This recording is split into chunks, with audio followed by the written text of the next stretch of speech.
കറമ്പി. നിന്നെയൊക്കെ ആര് കെട്ടാനാ? എൻ്റെ ഔദാര്യമാണ് നിൻ്റെ ഈ ജീവിതം. അതുകൊണ്ട് അടങ്ങി ഒതുങ്ങി എൻ്റെ കാൽ കീഴി കഴിഞ്ഞോ, മനസ്സിലായല്ലോ?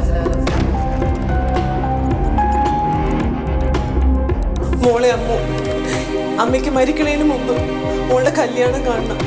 കറുത്ത കുഞ്ഞിനെ പ്രസവിച്ച് അന്ന് തുടങ്ങി അമ്മയും പഴിച്ചാട്ടിൽ കേൾക്കാണ്.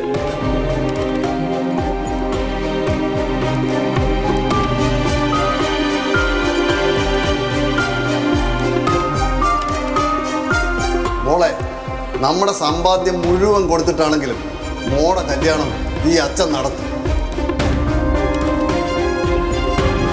മോളെ.